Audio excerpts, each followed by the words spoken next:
Good morning, everybody. Welcome to Technique Tuesday. My name is Ali Board, and I'm grinning from ear to ear because even after 2 years of doing these live broadcasts, I'm still clicking around like a woman possessed before we actually go live.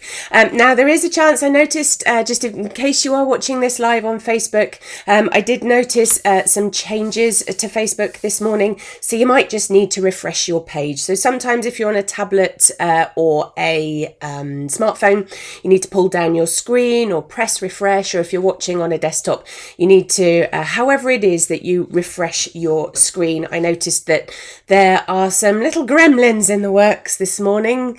God bless them. So this goes out live on Facebook. That's how you are watching me right now. But you might be watching me via my website, and you might be watching me on YouTube too, no matter how you are watching me this morning or this evening or this afternoon or wherever you are on the planet. Thank you very much for taking the time and trouble to support me and tune in. I appreciate it hugely.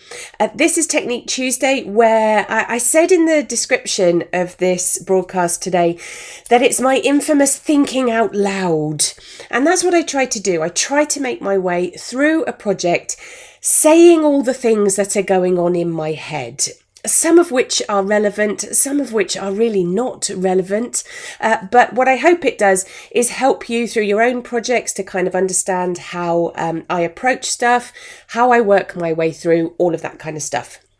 Now, if you are watching live on Facebook, of course, you are probably commenting in the chat. And I like to say hello to anybody who takes the time and trouble to do that because I always appreciate it.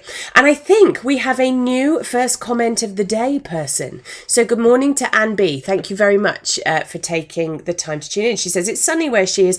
Trisha, lovely Trisha, just down the road from me. Lovely to have you back watching again. It's lovely to have you here. Anita, good morning. Win, same to you. Who else have we got? Linda D, Heather, Joe, Mick.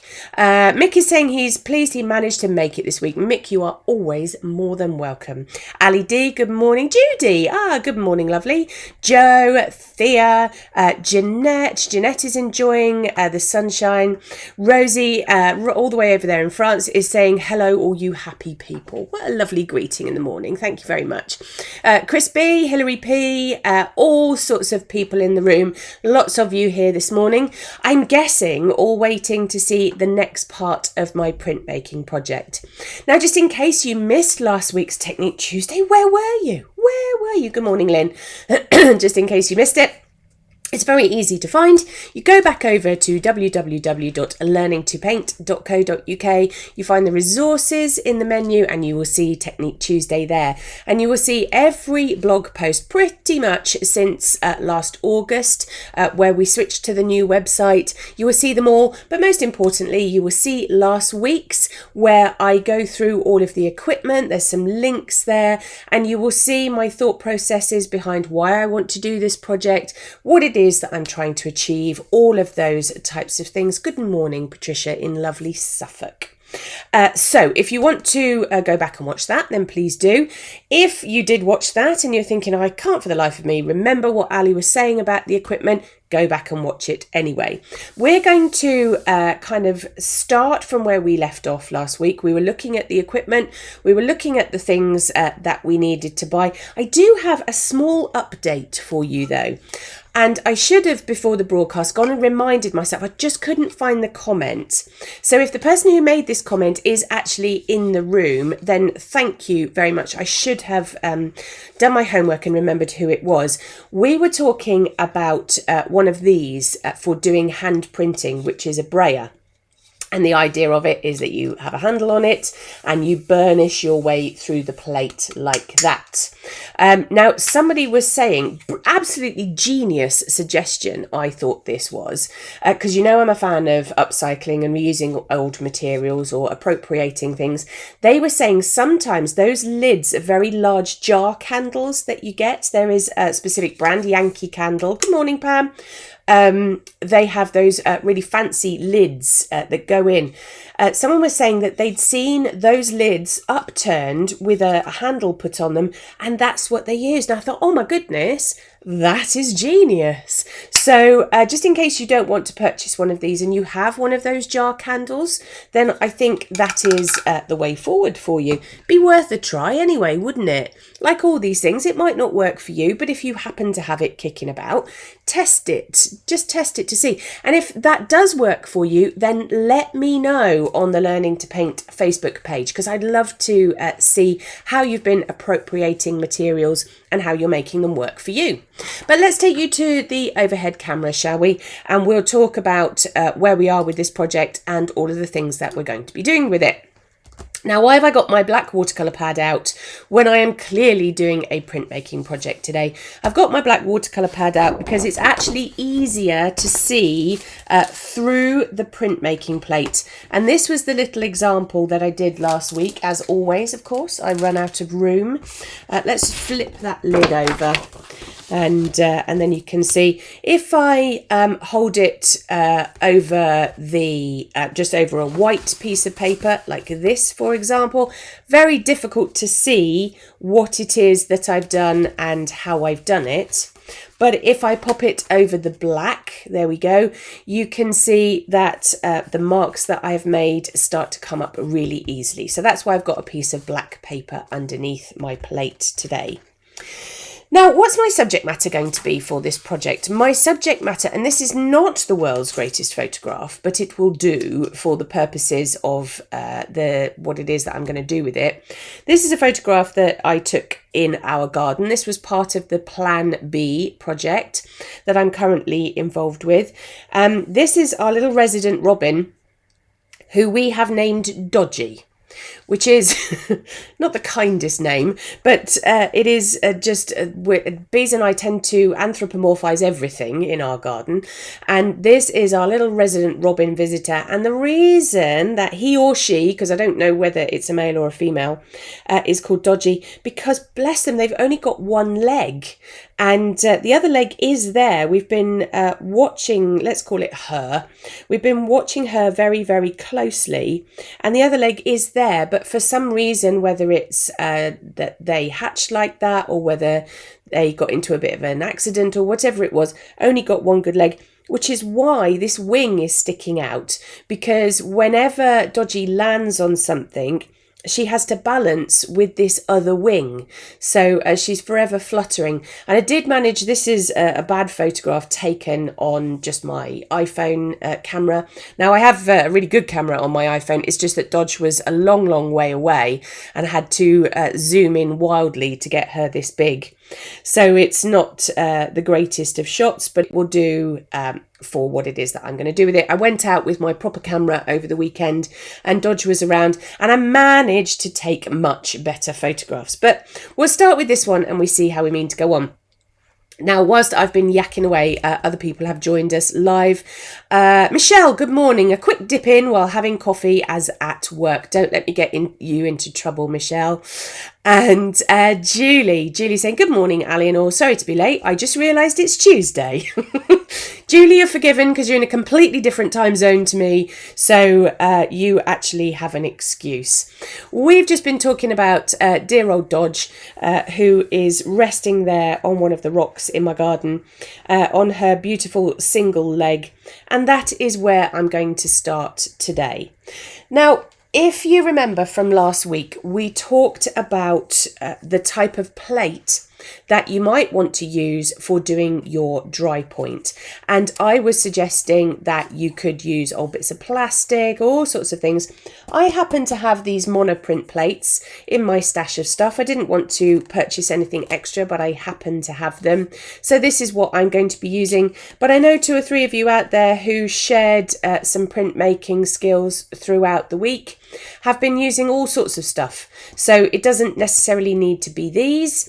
It needs to be just something that you can scratch into. And let's face it, we're all experimenters, so see how you get on.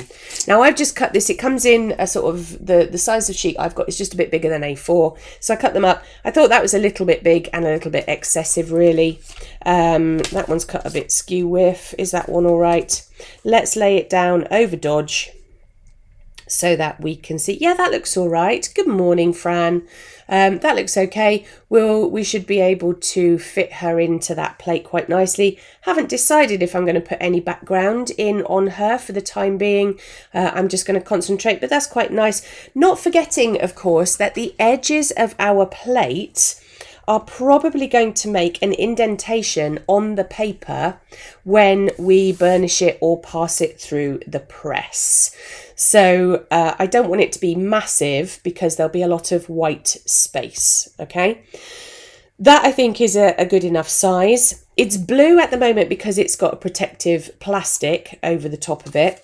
So what I'm going to do, and I didn't think this through either, is that I'm going to try and take this blue plastic. Oh, look at that, came off first time. Let's remove the blue plastic from the front and the back of our plate. Will the second piece come off as easily? Yes, it will. Thank goodness for that. I thought I was going to be there like double-sided tape, picking away at it for hours. And there, actually, you can see the reflection of the camera that you're watching me in.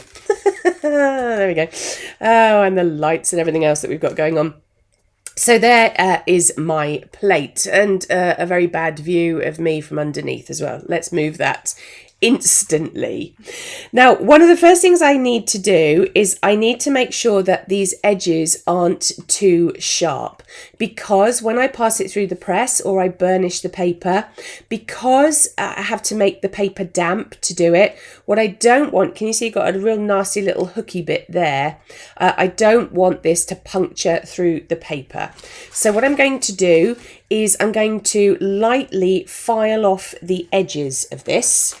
So we talked about these last week. I found this little pack of mini files in my printmaking stuff. So I've got one of those, a little bit rusty, probably needs a clean. And what I'm going to do is I'm going to spray this piece of kitchen roll with a little bit of water so that it catches the plastic and it doesn't go on the floor, and then my dogs don't hoover it up, or it doesn't end up back in the water source. I don't really want to make that piece of paper wet, so I'm going to flip the cover back down again. Let's put that bit of kitchen roll in there and let's give it a good spritz so that it catches those little minute pieces of plastic as I file it. So I've got my flat file, and I'm going to make my way around the edges of the plate. You might find that it doesn't seem to make a lot of difference, but I promise you that it will just kind of take the edge off it. Now you can decide as to whether you do this front and back or just on one side. I'm probably going to do it both sides so that I don't have to remember which is the front edge of the plastic and which is the back edge of the plastic. I'm also going to lightly file away the sharp corners so that they won't look exceptionally rounded, they'll just be good enough. So let's make our way down the sides of this plastic. If you're using metal instead of plastic, so if you're using a zinc plate or a steel plate, then this will take you a little bit longer to do. Let's just make our way back in there. And I am making a few marks on the front of the plate, but I'll worry about those later. And let's make our way. Let's take that little corner out. Just give that a bit of a file. Good morning, Martina. Let's make our way down there. Apologies for the noise. I know that does send some people's teeth on edge. So let's get that last little corner sorted. And let's make our way down the home straight. This is actually a little bit harder to do on plastic than it is on metal because this has got quite a lot of give in it and the metal plates are a bit more rigid. really still don't like that corner an awful lot, so I'm giving that a little bit more attention. There we go. That doesn't feel nearly so sharp now. Much better. So let's run that. The static of the plastic is holding on to the bits of the kind of the filings as well. So I'm just running my finger down the edge to get rid of those. Let's flip it over and do the reverse side of that. And what I might do as well, except I don't think I've got it to hand. I should have got a little bit of sandpaper too. That would have helped me out, but I can't see any in my eye line, so we won't worry about it. So let's make our way down there.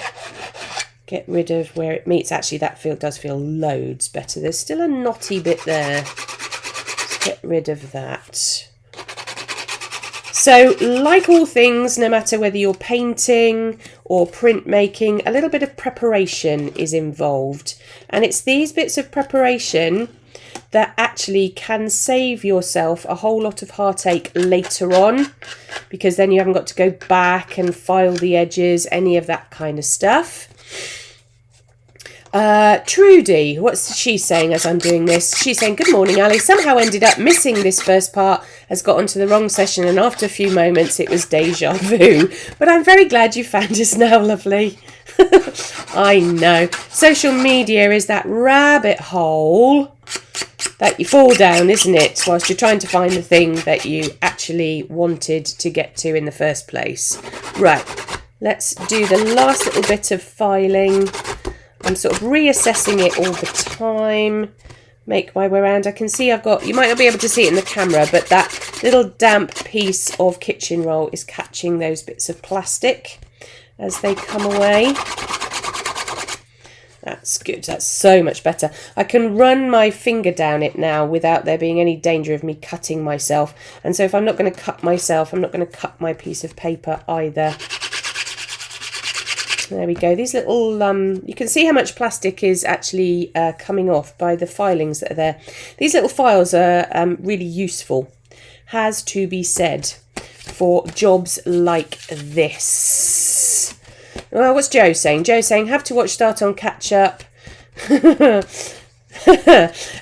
think she's got some electricity issues this morning.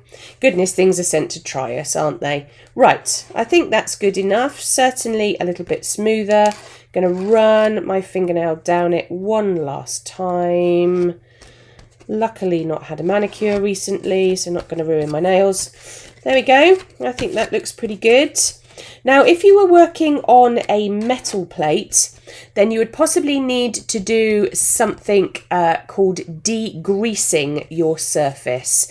But I'm not going to worry about that. So degreasing is where you kind of take any film or residue. Usually happens much more with a metal plate, because obviously to create those sheets of metal, there is an oil involved that you don't necessarily want to interfere with your paint, particularly if you're using a water-based paint, all of those kind of considerations. But I'm pretty sure that I'm not going to have any problems with mine. And if I do, I can always degrease it afterwards. So that would be a case of running some terps or meths or something similar over the surface. Now you have to be careful with those products when you're using plastic, because obviously some of them can make the plastic soluble. So I tend to use those types of products that are based on orange zest, so the Zest It company. Sometimes I use for degreasing my plates, that kind of thing. But I can feel it, and actually, do you know what? It's pretty good. So let's tap off my file, gather that up into that damp bit of kitchen roll. Then I can throw that away, and those little particles of plastic, which aren't great, it has to be said, but they're not going to end up in the water source, they're going to end up in the rubbish. So let's go back to my black piece of paper. So let's go in. So you can see I've got my nice plate there.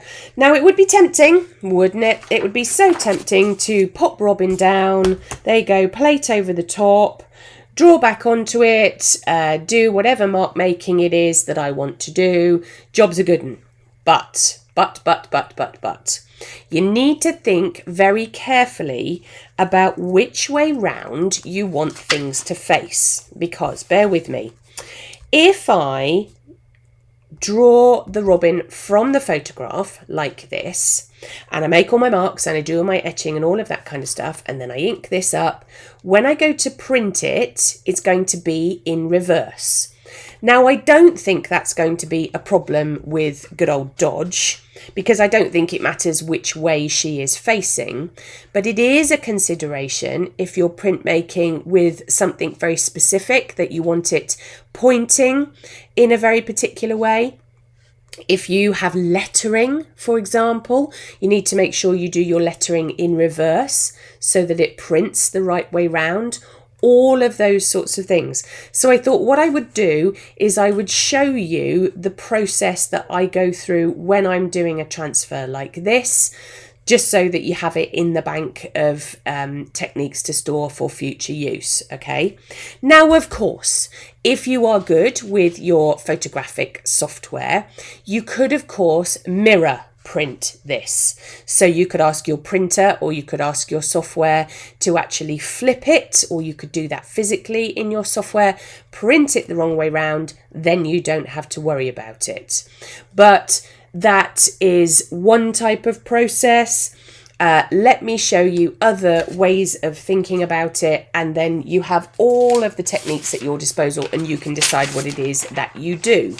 Now, one of the other reasons that I'm doing this in this way is to also start thinking about the marks that I want to make. So do you remember we had an assortment of tools, didn't we, when we played around with our little plate? We had a scratching tool that was designed for purpose. We had a needle stuck in a bit of doweling. We had a wire brush. We had a Dremel drill, and we had a scalpel. So there's lots of varieties of marks that we can make. And I need to think about how those are going to transpose into my portrait of Dodge. So actually, in the process of creating a line drawing, I'm also starting to think about what of these marks are going to be the most useful for making Dodge look like Dodge. Does that make sense? So I keep this little scrap near me so that I can be thinking about what it is that I'm doing. Now, one of the easiest ways I think there is to create a line drawing is to just take a piece of tracing paper. Now, this technique is also useful if you're not working from a photograph. If you're working from a sketch in your sketchbook and you don't necessarily want to ruin your sketchbook, you can, of course, take a tracing of it. It might be from a painting that you've done previously. Tracing paper is such a useful tool for transferring all sorts of line drawings and similar. Please, now I know I've spoken about this often, please don't think that tracing is cheating. This ridiculous hierarchy of techniques is placed upon tracing, and tracing is seen as cheating. It's seen as all sorts of derogatory comments in the line of fine art. If anybody ever says that to you, if anybody ever points at you and says, oh, you shouldn't be using tracing, could you please just forward my email onto them and let me have that conversation with them, because I would like to see their tracing skills. I would like to see how things like camera obscura and the like were not used by artists such as Vermeer. This is just another technique in your arsenal of techniques, okay? I know I stand on my soapbox when I start talking about these, but I think it's really important. It really upsets me when people are told they should and shouldn't do something. You do it however you see fit, all right? We will create change in the art world, I swear it. Now, what has the lovely Mick written? Our resident poet has risen to the occasion. What's he put? Once more with Ali, I'm learning to print. I hope buying the equipment won't make me skint. Filing, etching and marking with vigour. And I hope that my etched image I won't severely disfigure. Oh, Mick, that's wonderful. Thank you very much. You do absolutely brighten our day, Mick. Right, I am starting out with a piece of tracing paper and a nice fine pencil. You could go straight in with pen if you wanted to, but I'm going to do it with pencil so that we get some idea of where things are going and how they're going there. So I'm going to put Dodge's beak in. I'm going to start over the back of Dodge, and I'm going to this wing that is fantastically important, which makes it look like they're slightly asymmetrical, but she's not. She's just balancing on the fact that she's only got one leg, poor thing. Now I don't know what's happening with her beak, so I'm not going to put that in any detail at the moment. I'm going to possibly refer back to my actual photograph later on. So we've got a lovely belly of Dodge coming down there. I can already see these patterns in the wing. Now, of course, it's going to be entirely up to the individual to decide how much detail you put in to your dry point. Now, a lot of you will know I'm not a massive fan of drawing, but sometimes it has to be done. Sometimes it's a means to an end. So I think I'm going to tread very carefully with this and try to make some really good decisions about how much detail I'm going to put in. But for the time being, I have a rather passable line drawing that's going to come off my photograph, and we'll go from there, shall we? So we'll get some of these wing patterns in. My printer hasn't done the most fabulous job of printing this out, so I have a feeling that I'm going to have to add some other details to it. But that's how we're going to progress through the weeks of this project. We're not going to rush it. We're not going to kind of go all guns blazing at it, because we want to make sure that we make careful considerations when creating our plate. Now, I can't see where the rest of that foot goes either, but what we have got is the start of our little robin sketch. Now, it doesn't look like a robin at the moment, does it? It really doesn't look like a robin at the moment. And so it's going to need some other details. Now, I'm just out of your eye shot, calling up the photograph that I have got on my screen ahead of me so that I can go back in and add some extra detail. Now let's have a look at this beak. I think I probably need to have a look at another photograph of good old Dodge to see what else is going on. But for the time being, I'm going to add some detail. Obviously, one of the most important things that I need to add is that I need to put where the kind of the red of our robin starts.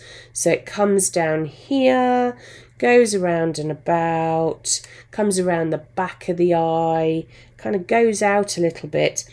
And I'm doing this in pencil so that I have the opportunity to change my mind. Very important for artists to be able to change their mind. Not one fixed trajectory. We need to be able to have flexibility, don't we? And so I'm quite happy with that, and I'm quite happy with that. Not happy with these wing shapes. So what this tells me is that whilst I've got enough information to be able to carry on, I probably need to go and have a look at other robins. I probably need to go and have a look at my other photographs before I start to make any decisions about the mark making, the inking in, the transferring it onto my plate, all of those sorts of things. And that's what I wanted you to understand in terms of printmaking as a process, because it's not a fast process.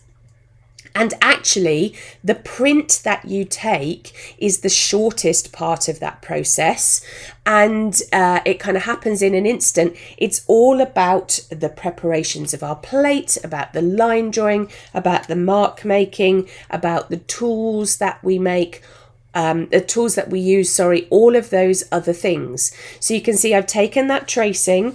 Of course, because it is on tracing paper, I have the ability to flip it over so that when I transfer it onto my plate, I am able to do that very easily, so that I know it prints the right way round, all of those kind of things.